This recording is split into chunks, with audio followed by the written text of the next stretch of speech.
오늘 하나님께서 우리에게 주시는 말씀은 요한 처음 사랑을 회복하라라는 제목으로 요한계시록 2장 1절에서 7절까지 말씀 우리 함께 제가 한 절 읽고 여러분들 한 절 읽고 교독해서 하나님의 말씀 읽도록 하겠습니다. 제가 하나님의 말씀 한 절 읽고 여러분들 한 절 읽고 우리 교독해서 하나님의 말씀 읽도록 하겠습니다. 제가 먼저 읽도록 하겠습니다.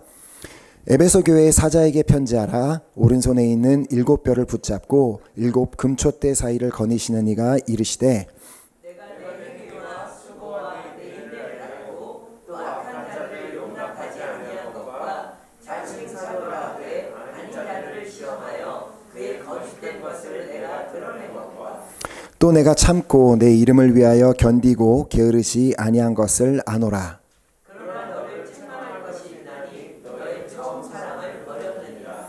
그러므로 어디서 떨어졌는지를 생각하고 회개하여 처음 행위를 가지라. 만일 그리하지 아니하고 회개하지 아니하면 내가 네게 가서 내 촛대를 그 자리에서 옮기리라.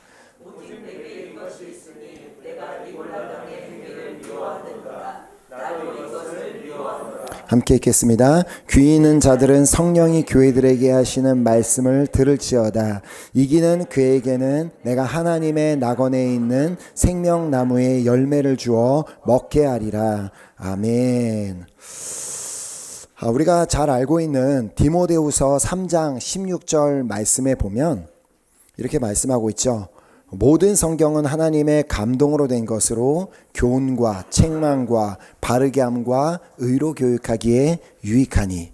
자, 이처럼 우리는 모든 성경, 창세기부터 요한계시록까지 모든 성경이 하나님의 감동으로 기록되어 있음을 알고 있고 또한 믿고 있습니다.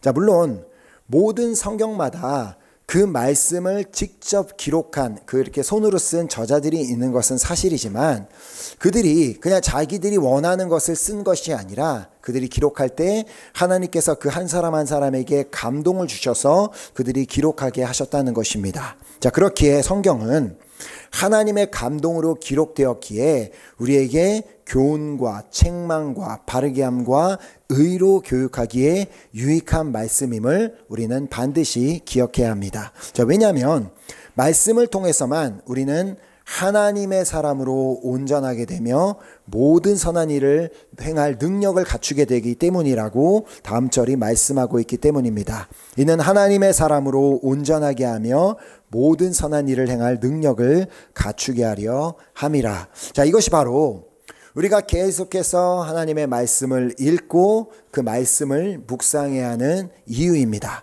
자, 우리가 말씀을 묵상할 때 우리의 마음을 지킬 수 있다라고도 말씀을 드렸고 우리가 그 말씀을 묵상함으로 우리는 하나님의 사람으로 온전하게 되며 또 모든 선한 일을 행할 능력을 갖추게 되기 때문에 우리는 그 말씀을 붙잡고 묵상해야 되는 것이 너무나 중요합니다. 자, 우리 스스로는 하나님의 사람으로 온전케 될 수 없습니다. 아무리 내가 착하게 살려고 해도 바르게 세상의 법을 잘 지키며 산다 할지라도 하나님의 사람으로 온전하게 되거나 또 선한 일을 행할 능력을 온전히 우리 스스로는 갖출 수 없지만 그러나 하나님의 감동으로 기록된 말씀을 통해서라면 우리는 점점 하나님의 사람으로 온전하게 되어지며 또한 모든 선한 일을 행할 능력을 점차적으로 갖추게 될 줄 믿습니다. 자, 오늘 본문 말씀 역시도 하나님의 감동을 받아 사도 요한이 기록한 말씀입니다. 자, 특별히 요한계시록은 그 어떤 다른 성경보다도 더 명확하게 이 말씀은 예수님의 계시를 받아 기록한 말씀이다라고 1장 1절부터 그렇게 요한계시록 1장 1절부터 말하고 있습니다. 자, 어떻게 시작해요? 예수 그리스도의 계시라, 예수님께서 주신 말씀이라고 다이렉트하게 말하고 있습니다. 이는 하나님이 그에게 주사 반드시 속히 일어날 일들을 그 종들에게 보이시려고 그의 천사를 그 종 요한에게 보내어 알게 하신 것이라. 자, 그러면서 이 요한계시록을 시작하면서 예수님께서는 최우선적으로 아시아에 있는 7 교회에게 편지를 전하는 내용으로 이 말씀을 시작하십니다. 자, 그 중에 가장 먼저 언급된 교회가 바로 오늘 본문에 나오는 에베소 교회입니다. 에베소 교회의 사자에게 편지하라. 오른손에 있는 7뼈를 붙잡고 7 금 촛대 사이를 거니시는 이가 이르시되. 자, 여기서 이제 한 가지 이제 흥미로운 사실은 예수님께서 각 교회에 이렇게 말씀을 하실 때마다 자신을 다 다르게 소개하셨다는 것입니다. 아시아에 있는 7교회에게 그 예수님께서 그 말씀을 전하시면서 그 교회마다 자신을 다 다르게 소개하고 계시는데, 여기 에베소 교회를 향하여서는 자신을 뭐라고 소개하고 계세요? 나는 오른손에 있는 7뼈를 붙잡고 7 금촛대 사이를 거니시는 이다 라고 그렇게 본인을 소개하고 계십니다. 자, 그렇다면 서머나 교회에는 자신을 어떻게 소개하시는지 보면, 서머나 교회의 사자에게 편지하라. 나는 처음이며 마지막이요 죽었다가 살아나시니라고 그렇게 당신을 소개하고 계십니다. 자, 또한 버가모 교회를 향해서는 버가모 교회의 사자에게 편지하라. 나는 좌우에 날선검을 가지신 이다 라고 그렇게 자신 스스로를 소개하고 계시고, 그리고 두아디아 교회를 향하여서는 두아디라 교회의 사자에게 편지하라. 나는 그 눈이 불꽃 같고 그 발이 빛난 주석과 같은 하나님의 아들이다 라고 그렇게 자신을 소개하고 계시고요. 또한 사대 교회를 향해서는 사대 교회의 사자에게 편지하라. 하나님의 7영과 나는 하나님의 7영과 7뼈를 가진이다 라고 그렇게 자신을 소개하고 계시고, 또 빌라델비아 교회를 향하여서는 빌라델비아 교회의 사자에게 편지하라. 나는 거룩하고 진실하사 다윗의 열쇠를 가지시니 곧 열면 닫을 사람이 없고 닫으면 열 사람이 없는 그다 라고 그렇게 당신을 소개하고 계시며, 또 마지막 라오디게아 교회를 향해서는 라오디게아 교회의 사자에게 편지하라. 나는 아멘이시요 충성되고 참된 증인이시요 하나님의 창조의 근본이시니가 이르시되 라고 그렇게 말씀하시면, 나는 이 아멘이라는 말은 이제 헬라어로 진실, 그 진실이다라는 그 의미를 갖고 있는데, 나는 진실이고 충성되고 참된 증인이며 하나님의 창조의 근본이다라고 그렇게 당신을 소개하고 계십니다. 자, 이처럼 예수님께서는 분명 한 분이시고 그분은 모든 사람을 동일하게 사랑하시고 모든 사람에게 동일한 은혜를 베푸시는 주님이심에도 불구하고 이렇게 7개, 아시아에 있는 7개 교회를 향해 말씀을 전하시며 각각 그 교회마다 다 다르게 소개하고 계심을 볼 수 있습니다. 자, 그렇다면 우리가 갖게 되는 질문이 있죠. 왜 예수님께서는 이렇게 교회마다 다 다른 방법으로 자신을 이렇게 소개하셨을까라는 질문입니다. 자, 그 이유는 지금 그 교회들마다 처해져 있는 상황이 다 다르기 때문입니다. 에베소 교회, 서머나 교회, 빌라델비아 교회가 다 똑같은 상황에 처해 있는 것이 아닙니다. 그 교회마다 처해진 상황이 다 다르고 지금 그 교회들마다 다 필요한 말씀이 다 다르기 때문입니다. 자, 하나님은 모든 사람이 하나님의 사람으로 온전하게 되며 모든 선한 일을 행할 능력을 갖추게 하기 위해서 어떤 교회에는 교훈을 주시고 어떤 교회에는 책망해 주시고 어떤 교회는 바르게 하여 주시고 또 어떤 교회는 의로 교육하여 주시는 것이 필요했던 것입니다. 자, 그러므로 요한계시록에 기록된 말씀을 보며 우리가 반드시 알아야 하고 또 기억해야 하는 사실은 그 어떤 교회도 결코 다른 교회와 비교할 필요가 없다는 사실입니다. 자, 에베소 교회는 에베소 교회로서 하나님의 사명을 감당하면 되었습니다. 그리고 서머나 교회도 서머나 교회로서 하나님께서 맡기신 사명을 감당하면 되었습니다.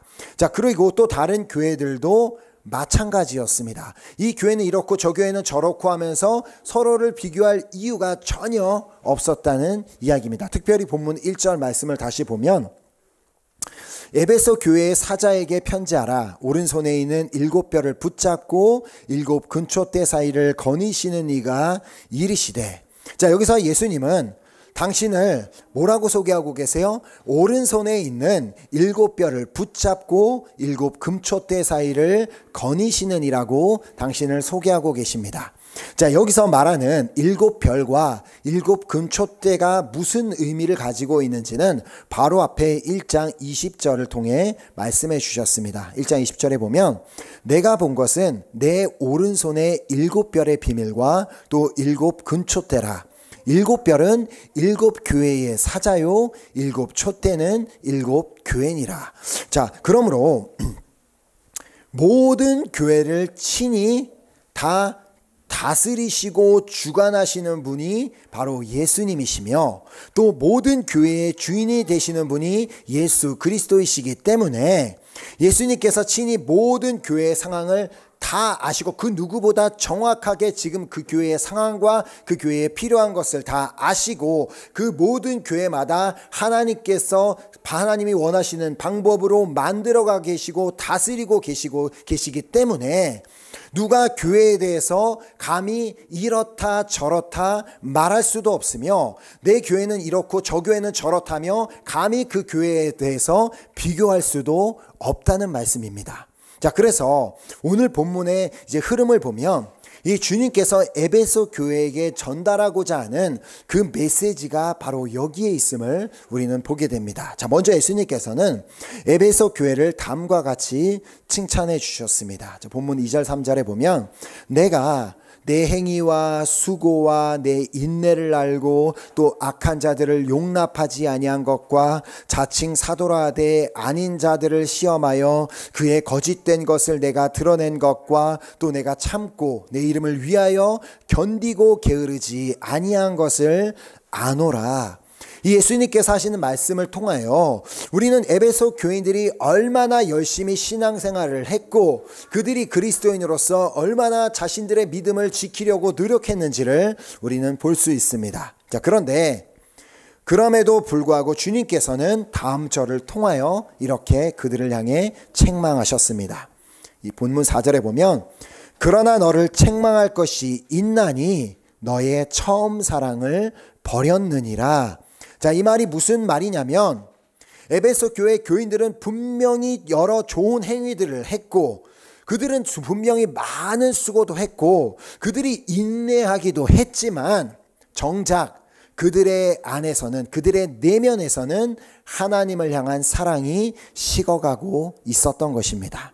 자, 그들은 악한 자들을 교회 안에 용납하지 아니하고 그것들을 분별해내기는 했지만 정작 그들의 안에서는 그들의 내면에서는 하나님을 향한 사랑이 식어가고 있었다는 것입니다.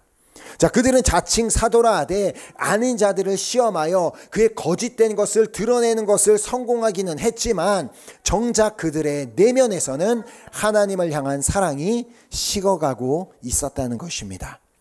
그들은 참고 또 주님의 이름을 위하여 견디고 게으르지 않게 부지런하게 무언가를 하기는 했지만 정작 그들의 내면에서는 하나님을 향한 사랑이 식어가고 있었다는 말입니다.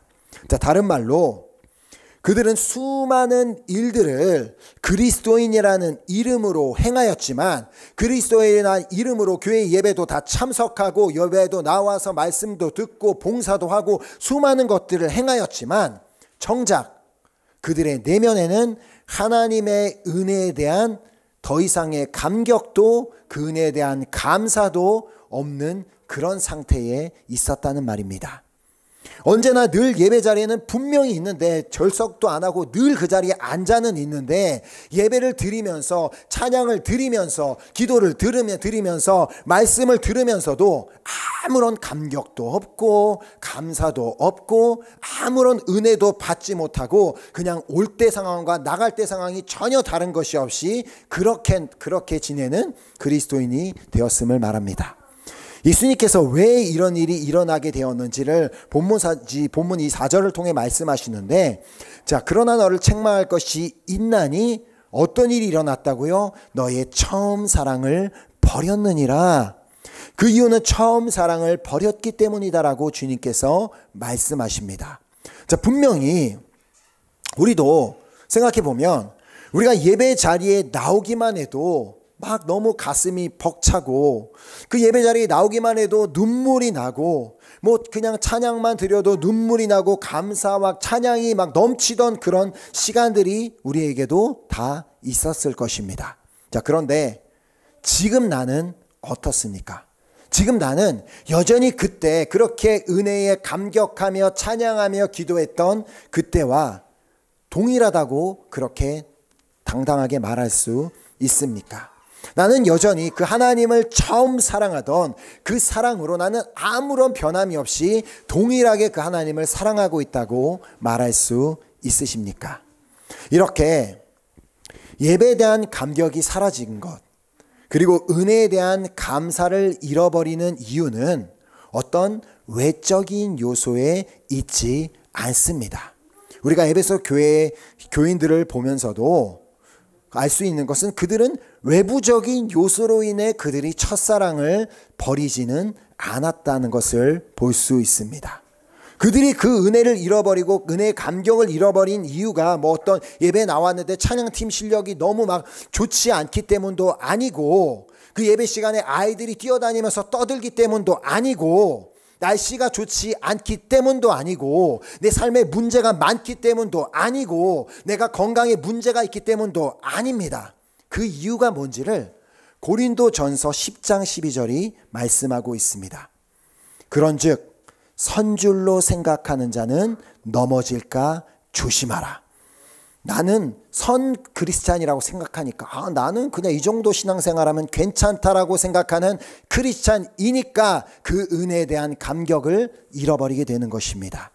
내가 은혜에 대한 그 감격도 잃어버리고 처음 사랑을 잃어버린 이유는 다른 데 있지 않습니다. 나의 어떤 외적인 상황과 나의 삶의 환경과 상황에 있는 것이 아니라 내 내면에서 내가 선줄로 생각하기 때문에 우리가 그 하나님의 은혜에 대한 감격을 잃어버리는 것입니다. 우리가 좀 전에 찬양했던 한량없는 은혜, 갚을 길 없는 은혜를 찬양을 해도 내 마음이 전혀 뭐 그 은혜에 대한 감사와 감격이 아무것도 없는 이유는 그냥 나는 그 은혜 없이도 살 수 있는 존재라고 생각하니까, 하나님 말씀 읽지 않고 하나님 말씀 붙잡고 살지 않아도 그냥 이 정도로 살아도 나는 괜찮은 그리스도인이라고 생각하니까 전혀 그 은혜에 대한 감격이 없어지는 것입니다. 자, 안타깝게도 자신이 선줄로 생각하는 사람이 되면 어떤 일이 일어나냐면 예배 자리에는 분명히 있는데 그 자리에 예배자로 있는 것이 아니라 재판장으로 그 자리에 앉아있게 됩니다.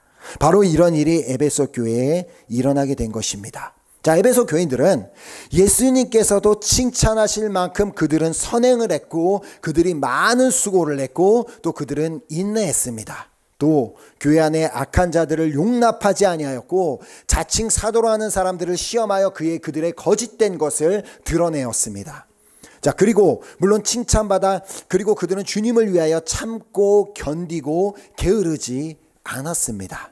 자, 물론 칭찬받아 마땅한 삶을 그들은 살고 있었지만 방금 말씀을 드린 것처럼 그것이 그들의 의가 되어서 우리 이렇게 잘하지? 정말 우리 교회는 참 이렇게 잘하는 것 같아 하면서 그것이 의가 되어서 선줄로 생각해서는 결코 안 되었습니다. 만약에 누군가가 예배 자리에 가서 그 예배를 드리는 것 자체에 하나님을 높이는 것, 하나님을 예배하는 것에 집중하는 것이 아니라 혹시 이 예배 자리에서도 누가 또 악한 자가 있는 거 아니야? 우리 교회를 깨트려 놓으려는 어떤 뭐 나쁜 사람이 이 자리에 들어와 있는 것 아니야라며 그것을 막 구별해내라고 그것만 생각하고 있고, 다른 사람을 시험하여 그의 거짓된 것을 어떻게 하면 그 사람의 잘못된 것을, 거짓된 것을 드러낼까라고 그것만 생각하고 있다면 과연 그런 사람이 드리는 예배가 진짜 예배있다고 말할 수 있겠으며, 그런 사람이 드리는 예배를 하나님께서 그래 너무 좋다, 너가 그렇게 의로운 사람이라서 좋다라고 과연 하나님께서 그렇게 기뻐하시겠냐는 것입니다. 우리 주님은 분명히 말씀하셨습니다. 요한복음 4장 24절에 하나님은 영이시니 예배하는 자가 영과 진리로 예배할지니라. 자, 우리 모두는 영과 진리로 예배하는 예배자로 부르심을 받았는데, 그런데 어떤 사람은 예배 자리에서 자신은 의로 판단하는 재판관으로 부르심을 받았다고 착각하며 앉아있는 사람이 있다는 것입니다. 그런데 죄송하지만 이런 사람의 예배는 하나님께서 받으시지 않을 뿐만 아니라 그런 예배 드릴 거면 아예 오지도 말라라고 하나님께서 그렇게 말씀하십니다. 이사야서 1장 11절 12절 말씀을 보면 여호와께서 말씀하시되 너희의 무수한 재물이 내게 무엇이 유익하뇨? 나는 수량의 번제와 살찐 짐승의 기름에 배불렀고 나는 수송아지나 어린 양이나 수렴소의 피를 기뻐하지 아니하노라. 너희가 내 앞에 보이러 오니 이것을 누가 너희에게 요구하였느냐? 내 마당만 밟을 뿐이니라. 자, 나는 선줄로 생각하고 나 정도면 괜찮아, 이 정도 신앙생활하면 괜찮아 하며 은혜에 대한 감격과 감사도 없이 드리는 그런 재물은 하나님께서 제발 가지고 오지 말라라고 말씀하십니다. 왜요? 어차피 드려도 그런 예물은 받지 않으시기 때문에, 그런 예배는 받지 않으시기 때문에. 그래서 하나님께서는 당신이 구하시는 제사는 상한 심령이다라고 시편 51편 17절을 통해 말씀하십니다. 하나님께서 구하시는 제사는 상한 심령이라. 하나님이여 상하고 통회하는 마음을 주께서 멸시하지 아니하시리이다. 자, 이 상한 마음이란 상처받은 마음을 의미하는 것이 아닙니다. 하나님, 내가 이렇게 누구한가에게 상처받았어요. 내가 어릴 적 이런 상처를 받고 어려움 가운데 살아서 마음이 상처가 있어요. 그걸 말하는 게 아닙니다. 하나님 앞에 도무지 나아갈 자격이 없는 죄인 중에 죄인인 자신을 위해, 나 같은 사람을 위해 베풀어 주신 모든 은혜가 이렇게 큰 은혜가 있음에도 불구하고 더 이상 그 은혜에 대한 아무런 감격도 없고 그 은혜에 대한 아무런 감사도 없는 자신의 그 영적 상태를 한탄하며 주님, 내가 어떻게 이럴 수 있습니까? 내가 어떻게 이렇게 살아갈 수 있겠습니까? 라며 자신 스스로를 돌이키고 진정한 예배자가 되기 위해 몸부림치는 그 상태가 바로 상한 심령입니다. 자, 그래서 주님께서 오늘 본문 5절을 통해 말씀하십니다. 그러므로 어디서 떨어졌는지를 생각하고 회개하여 처음 행위를 가지라. 만일 그리하지 아니하고 회개하지 아니하면 내가 내게 가서 내 촛대를 그 자리에서 옮기리라. 자, 그러므로 어디서 떨어졌는지를 생각하라고 말씀하고 계십니다. 과연 내가 한번 내 삶을 조금이라도 돌아보면 나는 언제부터 그 은혜에 대한 감격이 사라졌고 그 하나님의 은혜에 대한 감사가 사라졌는지를 한번 생각해 보라는 말씀입니다. 과연 언제부터 내가 조금 돌아봤을 때 난 언제부터 예배에 대한 기대가 사라지고 예배에 대한 사모함을 내가 잃어버리게 되었는지를 한번 돌아보라는 말씀입니다. 자, 오늘 주님이 우리에게 분명히 말씀하십니다. 그러므로 어디서 떨어졌는지를 생각하고 회개하여 처음 행위를 가지라. 지금 나를 이 하나님의 은혜로부터 멀어지게 만든 것이 무엇인지를 생각하고 그것을 발견하고 이제는 내가 선줄로 생각하고 살아왔던 날들을 회개하고 다시 주님 앞에 돌아와서 그 주님 앞에 서 있어야만 한다라고 주님께서는 말씀하고 계십니다. 하나님께서 주신 10계명의 10가지 계명 중에 첫 번째 계명이 뭐예요? 너는 나 외에 다른 신을 내 앞에 두지 말지니라라는 그 말씀인데, 그 번역이 이제 우리 한국말로 그렇게 번역했기 때문에, 그런데 그것을 원어적인 의미로 그대로 번역을 하면 어떤 의미를 갖고 있냐면, 너와 내 앞에 내 면전에는 아무것도 없게 하라라는 계명이 첫 번째 계명입니다. 근데 오늘 나는 과연 나와 하나님의 면전 사이에는 아무것도 없다라고 그렇게 정말 자신 있게 얘기할 수 있습니까? 혹시나 그 나와 하나님의 면전 사이에는 뭔가 나보다 지금 더 중요한 내가 갖고 있는 무언가가 있고 돈이 더 중요하고 내 가족이 더 중요하고 내 자식이 더 중요하고 내 무언가가 명예가 더 중요하고 뭔가가 더 중요하다면 당연히 그 하나님의 은혜에 대한 감사할 수도 없고 감격이 있을 수도 없고 그 은혜로만 결코 살아갈 수가 없습니다. 자, 그래서 이제는 주님이 말씀하시는 것은 처음 사랑을 회복하고 다시 한번 그 주님의 은혜를 구하는 삶을 살라라고 말씀하고 계십니다. 자, 우리가 혹시라도 그 은혜에 대한 감격을 잃어버렸다면 반드시 우리는 그 은혜에 대한 감격을 회복해야만 합니다. 자, 또한 주님을 사랑하는 마음이 식어졌다면, 주님을 사랑하는 마음이 식어진 것도 모르고 있다면 그건 더 심각한 건데, 그거 내 마음이 식어졌음을 인식한다면 반드시 그 주님을 사랑하는 마음이 회복돼야만 합니다. 자, 부활 후 제자들을 찾아가신 예수님께서 가장 먼저 하고자 하셨던 일은 베드로와 그 제자들이 주님을 사랑하는 마음을 회복하는 것이었습니다. 자, 그리고 주님의 헤세드가 얼마나 큰지를 다시 한번 깨닫게 하시는 것이 주님의 가장 첫 번째 그 목적이었습니다. 자, 그러나 주님께서 이렇게 말씀하고 계심에도 불구하고 여전히 나는 선줄로 생각하고 회복의 의지가 없는 자들을 향하여 주님께서 말씀하십니다. 자, 5절 뒷부분에 만일 그리하지 아니하고 회개하지 아니하면 내가 내게 가서 내 촛대를 그 자리에서 옮기리라. 이 말씀은 매우 두려운 말씀입니다. 에베소 교인들이 어디서 그들의 첫사랑이 떨어졌는지를 생각하지 않고 그들이 회개할 생각도 하지 않고 처음의 일을 가지지 않는다면 주님께서는 그 촛대를 옮기시겠다라는 말씀은 더 이상은 그 에베소 그 교회 그 공동체 모임이라고 보였지만 그 교회는 더 이상 내 교회로 생각하지 아니하고 그 교회를 떠나버리시겠다라는 매우 두려운 말씀이었습니다. 그리고 에베소 교회 그러므로 오늘 우리에게도 나는 주님의 성전인데 나는 그냥 여전히 선줄로 생각하고 전혀 그 다시 한번 그 이전의 삶으로 돌아가고 이전의 그 은혜에 감격하고 은혜에 감사하고 그 하나님의 첫사랑을 회복할 마음이 없이 그냥 살아간다면 이 두려운 말씀이다. 하나님께서 우리에게 똑같이 말씀하신다면 내가 내게 가서 내 촛대를 옮겨버리리라. 더 이상 너는 날 사모하는 마음 없으니까 나를 필요로 하지 않으니까 그냥 너에서 촛대를 옮겨버리게라고 그렇게 주님의 음성을 듣는 것보다 더 두려운 일이 우리에게 어디에 있겠냐는 것입니다. 자, 그래도 에베소 교회에 조금이라도 소망이 있었음을 6절을 통해 말씀하십니다. 오직 내게 이것이 있으니 내가 니골라당의 행위를 미워하는도다. 나도 이것을 미워하는도다.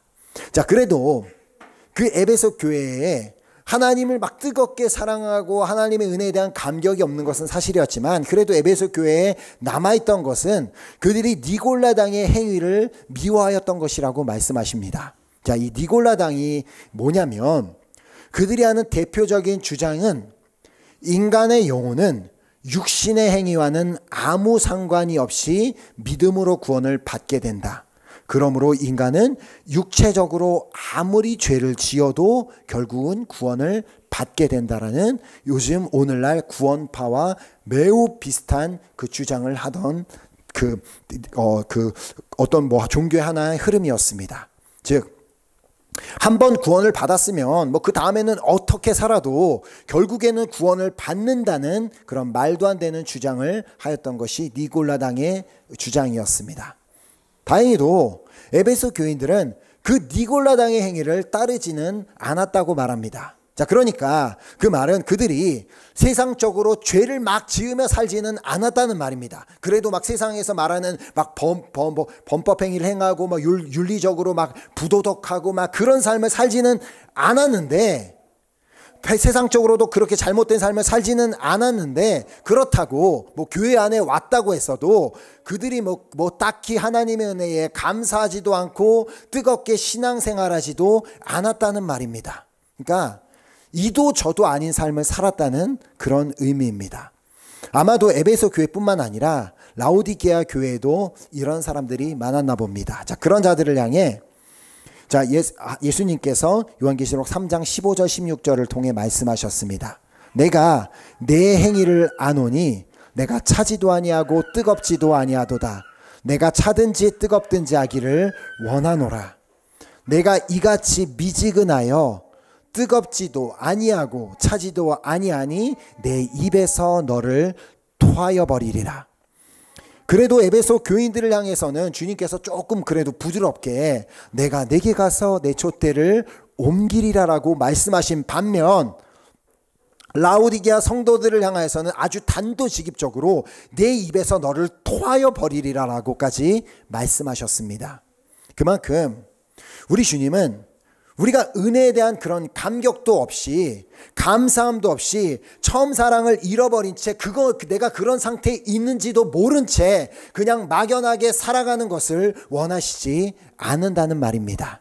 오늘 우리에게 그 은혜에 대한 감격, 그 은혜에 대한 감사가 온전히 회복되는 역사가 있기를 간절히 소망하며 축복합니다. 아멘. 자, 우리 중 그 누구를 향해서도 주님께서 찾아오셔서 내가 너를 보니까 더 이상은 안 되겠다. 내가 가서 내 촛대를 그 자리에서 옮기겠다라고 말씀을 하시거나 내 입에서 너를 토하여 버리겠다라고 말씀하시는 일은 없게 되기를 간절히 소망하며 축복합니다.